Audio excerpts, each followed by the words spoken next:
अस्सलाम वालेकुम दोस्तों, आज से 100 साल पहले कौन जानता था कि वो पार्क जहां मैं आज खड़ा हूं ये एक तारीख़ी हैसियत इख्तियार कर जाएगा। जी हाँ, इस वक्त मैं इकबाल पार्क में खड़ा हूं। आज से 100 साल पहले का मिंटो पार्क, आज का इकबाल पार्क। आज से तकरीबन 80-82 साल पहले 23 मार्च 1940 को करारदाद पाकिस्तान मंजूर होती है और उस वक्त के बाद से लेके अब तक ये पार्क एक तारीख़ी और कौमी हैसियत इख्तियार कर जाता है। उस वक्त का एक आम छोटा सा पार्क जहाँ पर मुख्तलिफ़ छोटे मोटे इज्तिमाआत होते थे, आज का तकरीबन 125 एकड़ पर फैला हुआ वसी और ईज़ खूबसूरत लश ग्रीन और बहुत सारी सहूलतों से मुज़य्यन एक पार्क बन चुका है।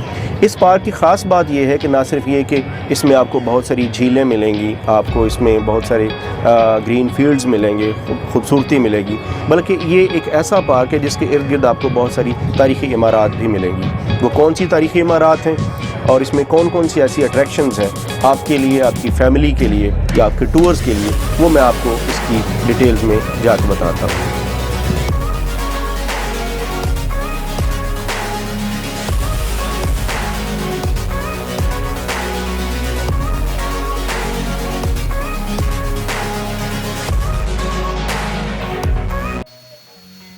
जी तो दोस्तों, जब आप इस ग्रेटर इकबाल पार्क में दाखिल होते हैं, जिसका पुराना नाम मिंटो पार्क था, तो आपको इसकी एक तरफ मशहूर तारीख़ी इमारत बादशाही मस्जिद, शाही किला, हजूरी बाग और उसमें मौजूद मज़ार इकबाल नज़र आएगा, जबकि इसके बाकी 3 अतराफ़ में लाहौर शहर है।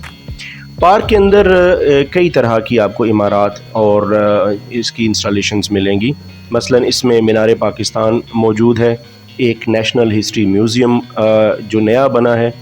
इसके अलावा आपको बहुत सारी इसमें झीलें और एक लाइब्रेरी और लश ग्रीन्स और फाउंटेन्स मिलेंगे, और इसके अलावा आपको यहाँ पर बहुत सारे खूबसूरत रंगों के फूल और बहुत सारे यूनिक अक़साम के पौधे और दरख्त मिलेंगे। हम में से बहुत कम लोगों को ये पता है, और ये एक बड़ी यूनिक इन्फॉर्मेशन है कि इसी ग्रेटर इकबाल पार्क में मशहूर शख्सियत हफीज़ जालंधरी का मज़ार भी है, जिन्होंने न सिर्फ पाकिस्तान का कौमी तराना लिखा, बल्कि कहा यह जाता है कि आज़ाद कश्मीर का कौमी तराना भी उन्होंने लिखा।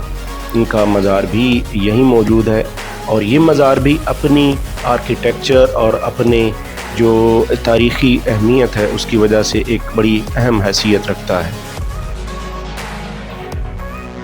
मेरी ये एक गुजारिश है आप सब लोगों से कि जब आप ग्रेटर इकबाल पार्क आने का इरादा करें तो अपने जहन में इसकी 2-3 डायमेंशंस जहन में बना के चलें। मसलन सबसे पहले इसकी डायमेंशन जो है वो एकेडमिक या तालीमी है, यानी अगर आप तालिब इल्म हैं या उस्ताद हैं, या अगर आप किसी तालीमी इदारे का ट्रिप लेके आना चाह रहे हैं, तो आपके लिए बड़ी एक अच्छी अट्रैक्शन है कि आप मीनार पाकिस्तान को देख सकते हैं, विज़िट कर सकते हैं।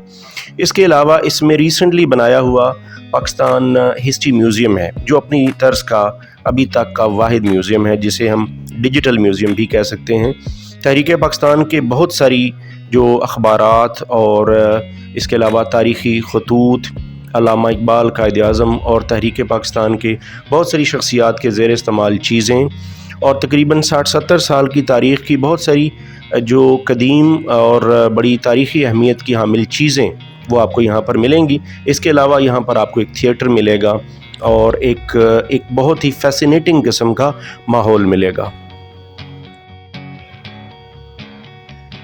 और अगर आप अपनी फैमिली के साथ, बच्चों के साथ या दोस्तों के साथ यहाँ आना चाहते हैं तो आपको यहाँ पर तफरीह के और भी बहुत सारे मौक़े और बहुत सारी जगह मिलेंगी। जैसे यहाँ पे बहुत सारी लेक्स बनी हुई हैं, एक लाइब्रेरी है, फूड कोर्ट है, इसके अलावा एक ओपन एयर जिम है, तकरीबन 800 फीट हाई एक म्यूज़िकल फाउंटेन मौजूद है, लश ग्रीन वसी और ईज़ मैदान मौजूद हैं, और जैसे मैंने बताया कि एक नेचर इमेजरी है। तो ये जगह आपके लिए एकेडमिक और तालीमी पॉइंट ऑफ व्यू से हट के एक एंटरटेनमेंट और तफरीह के पॉइंट ऑफ व्यू से भी एक बड़ी अहम जगह है, जहां आपको ज़रूर आना चाहिए।